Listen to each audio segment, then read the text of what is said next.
తాకట్లో ఉన్న మీ బంగారాన్ని విడిపించి ఆ రోజు ఆన్లైన్ రేటుకి కొంటాం. Sharma gold company. నమస్కారం, వెల్కమ్ టు సుమన్ టీవీ. నేను గీతాంజలి. ప్రస్తుతం మనతో పాటు ప్రముఖ జ్యోతిష్య పండితులు, శ్రీచక్ర పీఠం వ్యవస్థాపకులు, సుమన్ టీవీ ప్రేక్షకులందరికీ ఎంతో సుపరిచితులైన బ్రహ్మశ్రీ ప్రదీప్ జోషి గురువు గారు ఉన్నారు. వారితో మాట్లాడదాం.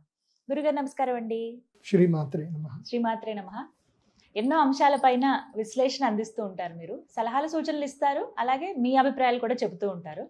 ప్రస్తుతం జరుగుతున్నటువంటి అంశాలు ఎక్కువగా ఇప్పుడు బాగా వైరల్ అయినటువంటి వీడియో ఒకటి, రాజమౌళి గారు వారణాసి సినిమా ఆ టీజర్ రిలీజ్ సందర్భంగా ఆ వేదిక పైన ఆయన మాట్లాడిన ఒక్క మాట కాస్త హాట్ టాపిక్గా మారిపోయింది.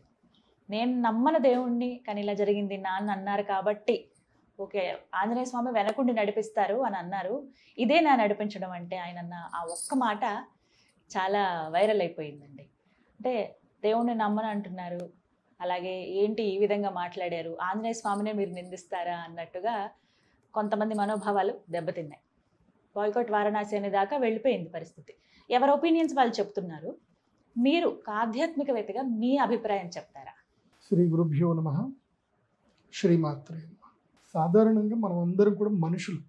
ఫస్ట్ ఏంటంటే మనం అందరం కూడా మనుషులు. మనం ఒకటి గుర్తుపెట్టుకోవాలి, మనందరికీ ఎమోషన్స్ ఉంటాయి, బాధలు ఉంటాయి. చిన్న చిన్న దానికి కూడా మనం ప్రతి దానికి కూడా మనం దైవాన్ని మనం నిందించడం మనందరికీ అలవాటు. ఎంత అంటే ఒక హై లెవెల్ మెచ్యూరిటీ వస్తే కానీ మనము దైవతత్వాన్ని మనం అర్థం చేసుకోం. ఇప్పుడు ఇంట్లో ఏదైనా చిన్నగా దెబ్బలు తాకాయి, దేవుణ్ణి మనం అనుకుంటాం, దేవుడానికి ముడుపు కట్టాను, అన్నీ వేసాను, నువ్వు నాకు చెయ్యలేదు, నాకు పిల్లకి ఇట్లా అయింది, ఇది ఎట్లా అయింది. మామూలుగా ఎట్లా అంటే ఇప్పుడు కని పెంచిన పిల్లలే తల్లిదండ్రులను తిడతారు ఒక్కొక్క సందర్భంలో, నీ అతి గారాభం వల్లనే నాకు ఇది అయ్యింది అని అంటారు. అట్లా అనంత మాత్రాన తల్లిదండ్రుల మీద ప్రేమ లేదని కాదు, అలా అనంత మాత్రాన దేవుడి మీద భక్తి లేదు, గౌరవం లేదని కాదు.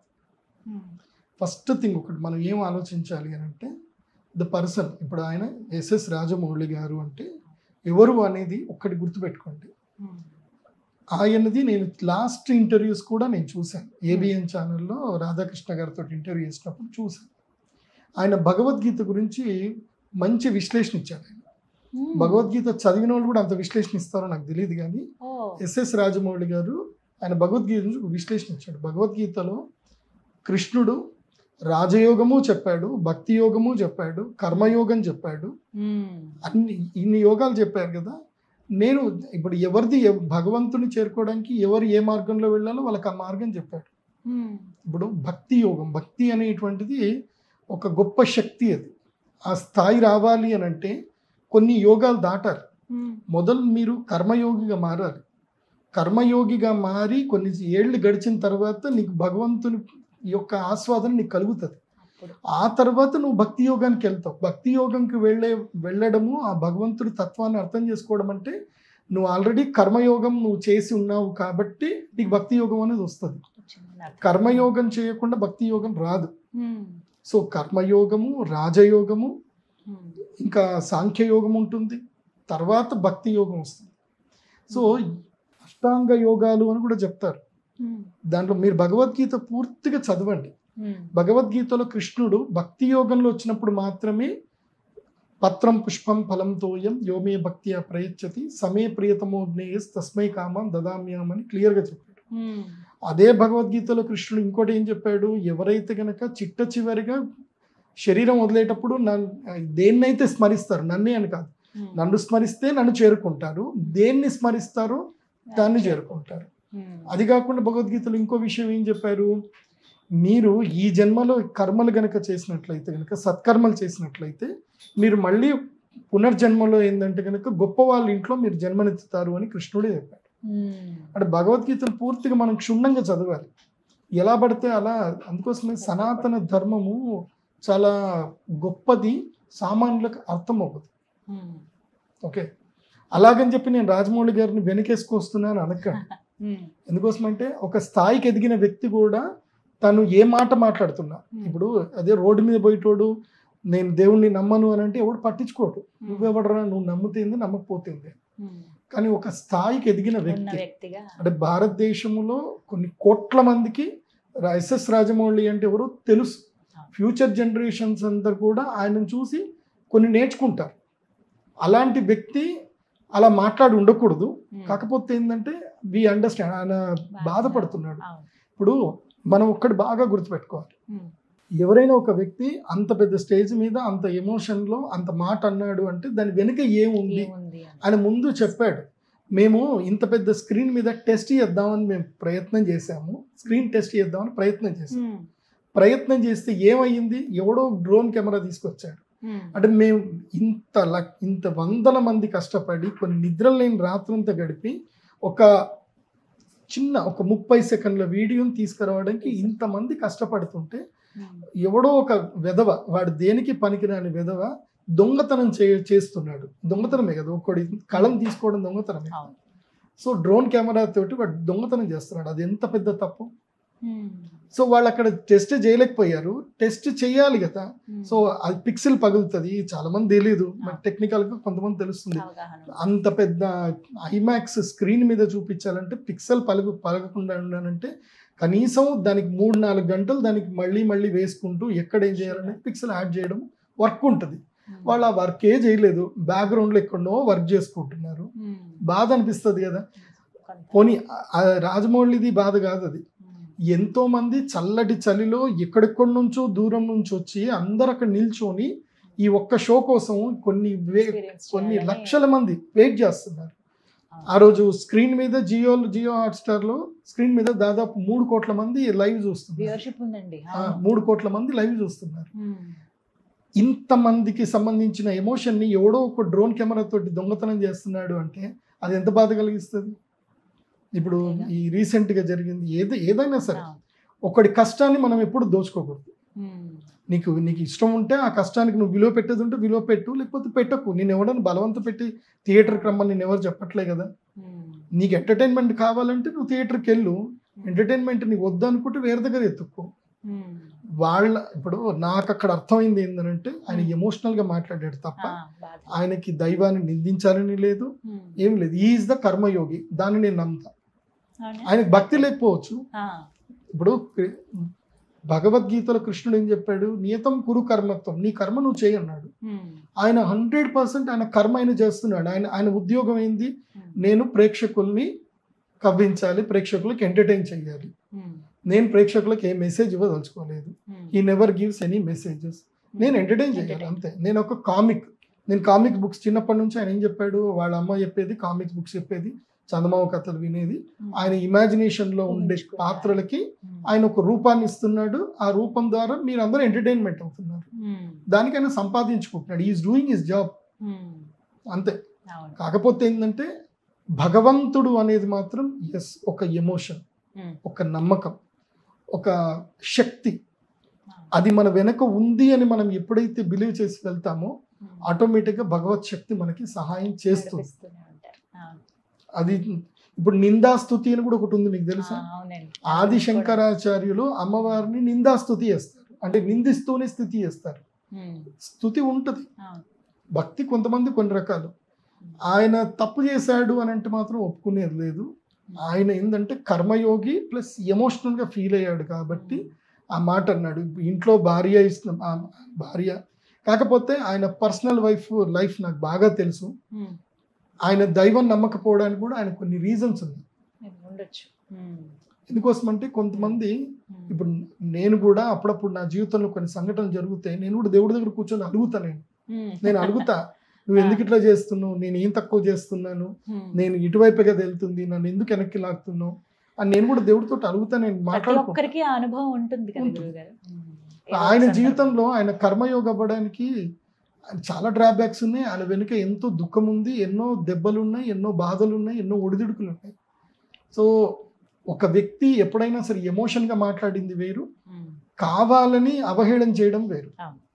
కావాలని ఎవడైనా అవహేళన చేస్తే వాడి వీపు విమానంతో మోగించాల్సిందే, మంచిగా వాడికి గుణపాఠం నేర్పించాల్సిందే, అందులో డౌట్ లేదు, అది చేయాల్సిందే. కాకపోతే ఇలాంటి ఒక గొప్ప వ్యక్తి ఇలా మాట్లాడాడు అని చెప్పి ఆయనని నిందిస్తూ మనం పేరు తెచ్చుకోవడం అనేది అదేదో నెగిటివ్ పబ్లిసిటీ చేసుకుంటారు. అలా చేయకూడదు. వీ షుడ్ మనం ఆ సిచ్యువేషన్ని అర్థం చేసుకోవాలి. సిచ్యువేషన్ని అర్థం చేసుకోకుండా ఒక మనిషిని నిందిస్తే అది తప్పదు. ఒక్కొక్కళ్ళు ఒక్కొక్క భగవంతుడిని కొంతమంది ఇప్పుడు మనం అదే భక్త కన్నప్ప హిస్టరీ చూసాము. శివుణ్ణి ఎంగిలి నీళ్లు శివుడు అభిషేకం పోసాడంటే దానికి వాళ్ళు దాంట్లో కంక్లూషన్ ఇగానే ఇచ్చారు. ఇప్పుడు చేప నీళ్ళల్లో ఉంటుంది, సో చేప ఎంగిల్ చేసినట్టే కదా, మరి ఆ నీళ్లు తీసుకొచ్చి మనం పోస్తున్నాం, చేప ఎంగిల్ చేసినట్టే కదా అంటే అట్లా కాదు. భగవంతుడిని నువ్వు ఎలా అర్థం చేసుకుంటున్నావు, ఎలా ఆస్వాదిస్తున్నావు, ఎలా ఆనందిస్తున్నావు అనే దాన్ని నేర్చుకోవడమే సనాతన ధర్మం. నాకు తెలిసి రాజమౌళి గారు తిట్టింది బయటకు అందరికి వినిపించింది, మనం తిట్టుకున్నది కనబడదు, అంతే కనబడదు అంతే. అంతే. ఆయనకి ఏంటంటే ఆ డ్రోన్ పంపిస్తే వాయుదేవుడే కదా, ఆ డ్రోన్ కింద పడేయచ్చు కదా, మా కష్టాన్ని దోచుకుంటే వాయుదేవుడు కూడా సపోర్ట్ చేస్తున్నాడు ఏంది అని ఆయన బాధ. ఉండిపోయారు. ఆంజనేయ స్వామి లేకపోతే ఆయన సినిమా ఎక్కడ నడుస్తుందండి? ఇప్పుడు ఆ సినిమాలో మెయిన్ స్క్రీన్ లో పెద్దగా చూపించిందే ఆంజనేయ స్వామిని అండ్ రాముడిని. రాముడు ఆంజనేయ స్వామి లేకుండా ఆయన సినిమా ఉంటుందా వారణాసి? అసలు అంత చక్కగా జరిగింది ఈవెంట్, ఎక్కడ ఏ ప్రాబ్లం లేకుండా. మేబీ ఆ ఒకటే వారు అనుకున్న ఇది తప్ప మిగతా ఎక్కడా ఇబ్బంది లేదు, అందరూ చక్కగా క్షేమంగా వెళ్ళారు, క్షేమంగా వచ్చారు, ఏ ఇబ్బంది లేకుండా జరిగింది కదా. చాలా బాగా జరిగింది నిజంగా. దాని గురించి ఆయన ఎంత కష్టపడ్డాడో అంటే నాకు సినిమా వాళ్ళందరూ మాకు తెలుసు కదా. ఆయన 10 రోజుల ముందు నుంచి ఎవరెవరిని ఎక్కడెక్కడ ఉంచాలి, ఏదేం చెయ్యాలి, ఎవరిని ఏ రూట్ నుంచి రానివ్వాలి, ఎక్కడ పెట్టాలి. ఆ సుమన్ పాపం ఆమె నిద్రపోనీయలేదు, ఆమె యాంకరింగ్ చేసి ఆమె చేసి.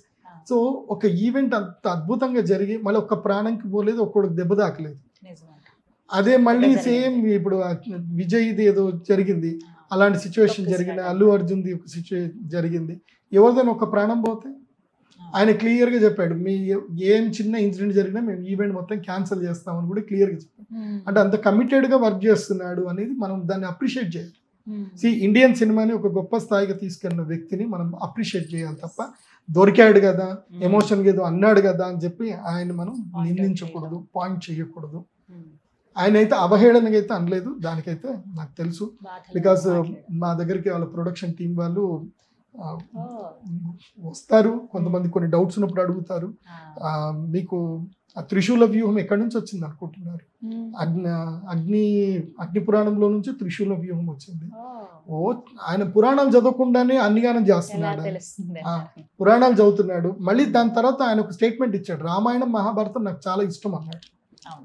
నేను రామాయణ మహాభారతం తెరకెక్కించడమే నా జీవిత లక్ష్యం అన్నాడు. మరి నీకు అక్కడ పాజిటివ్ కనపడలేదు? ఎంత ఇష్టం ఉంటే ఎంత అభిమానం ఉంటే ఆ కామిక్ క్యారెక్టర్. ఇప్పుడు ఆయన ఏమన్నా అనుకోని కామిక్ క్యారెక్టర్స్ అనుకొని ఏదన్నా అనుకొని, అది ఇతిహాసం, మహాకావ్యం. అది తెరకెక్కించడం వల్ల, కృష్ణుడిని చూపించడం వల్ల, రాముడిని చూపించడం వల్ల నీకు భక్తి పెరుగుతుందా పెరగదా? పెరుగుతుంది. రాముడి మీద మనకు నమ్మకం పెరుగుతుందా పెరగదా? పెరుగుతుంది. అక్కడ ఆ స్క్రీన్లో అసలు నిజంగా నేను ఆ స్క్రీన్స్ అవి 8 షాట్స్ ఉన్నాయండి. ఈ 8 షాట్స్ని కరెక్ట్గా మనము దాన్ని తీయగలిగితే, అందులో చిన్నమస్త అమ్మవారి గురించి ఒకటి చెప్పారు, అండ్ అందులోపల శాంభవి అని ఒకటి పడుతుంది అని చెప్పారు. ఒక్కదాని వెనుక మనం డీటెయిల్గా డిస్కస్ చేస్తే బోలెడు ఆధ్యాత్మిక కంటెంట్ వస్తుంది. And Varanasi is the first city, మొట్టమొదటి లివింగ్ సిటీ అని కూడా చెప్తున్నారు. ఆ వారణాసి గురించి చెప్పిన తర్వాత సినిమా ఫేమస్ అయిన తర్వాత వారణాసి మీరు బైకాట్ అంటున్నారు. అదే వారణాసి సినిమా ఫేమస్ అయితే హిందుత్వం పెరుగుతుందా తగ్గుతుందా? ఖచ్చితంగా పెరుగుతుంది. అక్కడ స్క్రీన్లో ఆంజనేయ స్వామి ఉగ్రరూపంలో ఉన్నప్పుడు అక్కడ చిన్న చిన్న వానరాలన్నీ కలిపి ఒక లైన్గా యూనిక్గా ఒక నిల్చుంటే దాని మీద రాముడు కూర్చున్న చూపించారు. అంటే అక్కడ మీకు ఏం చెప్తున్నారు? Unity is the priority in the హిందుత్వం. హిందుత్వంలో యూనిటీ చాలా ముఖ్యం. మనలో అనేకత్వం ఉన్న ఒక సిచ్యువేషన్ వచ్చేసరికి మనం యూనిటీగా ఉండాలి. మనం ఇంటర్నల్గా దైవం గురించి డిస్కషన్ చేద్దాం. శివుడు గొప్పనా, విష్ణువు గొప్పనా, శక్తి గొప్పదా, ఈ గొప్పదా, ఇవన్నీ డిస్కస్ చేసినా అల్టిమేట్గా వచ్చేసరికి ఏంది అని అంటే సనాతన ధర్మం గొప్పది, హిందుత్వం గొప్పది. హిందుత్వ ప్రయారిటీలో వచ్చేసరికి మనం ఏమి ఉండాలంటే యూనిటీగా ఉండాలి. అదే కదా ఆయన చూపించింది. రాముడు అక్కడ నిల్చున్నాడు అంటే రాముడిని నిలబెట్టింది ఎవరు అంటే ఇంతమంది వానరులు నిలబెట్టారు.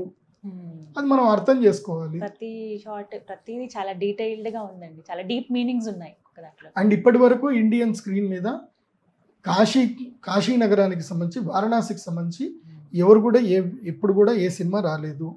టైం ట్రావెల్ సినిమాలు ఇప్పటిదాకా రాలేదు. ఇది మన హిందూ మైథలాజికల్, వాళ్ళేదో మైథలాజికల్ అంటున్నారు, బట్ నేను ఆ వర్డ్ కొట్టేస్తాను. హిందుత్వానికి సంబంధించి మన పురాణాలు ఏవైతే జరిగాయో అందులో ఉన్న వాస్తవ విషయాల్ని ప్రజలకి చూపించడం లోపల కావాలి ఒక అద్భుతమైన మేధావి కావాలి. భగవంతుడు ఆ శక్తి ఇవ్వకపోతే ఆయన ఎలా చేయగలుగుతాడు? కానీ మంచి టైంలో మంచి సినిమా రాబోతోంది 2027 అంటున్నారు. వెయిట్ చేద్దాం. ఇలాంటివన్నీ వస్తూ ఉంటాయి, కానీ చాలా మంచి దృక్పథంతో మీరు ఆలోచించారు. మీ ఒపీనియన్ చాలా చక్కగా పోలీస్ చెప్పారు. కంప్లైంట్లు అవి అన్నీ ఇవ్వకండి. మీకు నిజంగా దమ్ము ఉంటే, ధైర్యం ఉంటే మన దైవాన్ని గట్టిగా నిందించే వాళ్ళ మీద ఎగబడండి. దానికి కావాలంటే నేను సపోర్ట్ చేస్తాను. ఓపెన్ గా మన దైవాల్ని నిందించే వాళ్ళు ఉన్నారు, మనల్ని చంపుతామని బెదిరించే వాళ్ళు ఉన్నారు, మనుషుల్ని చంపుతామని బెదిరిస్తున్న వాళ్ళని మీరేమన్నారు. వాడు కూడా నీ ఇంటి పక్కన ఉండేసి నీకు పెద్దగా పొద్దున్నే నీకు 5 గంటలకు సౌండ్ పెడతాడు, నువ్వు మాత్రం నోరు మూసుకొని కూర్చుంటావు, చెవులు మూసుకొని డోర్ మూసుకొని కూర్చుంటావు, తెల్లారితే నీ పని చేసుకుంటూ నీకు ధైర్యం లేదు. అలాంటిది ఒక మంచి మనిషి ఏదో ఆవేశంలో భావంలో తన మాట అంటే దానికి ఎందుకు అంతగా తప్పదు, చేయకూడదు. రైట్ గురుగారు, థ్యాంక్ యూ అండి, నమస్తే.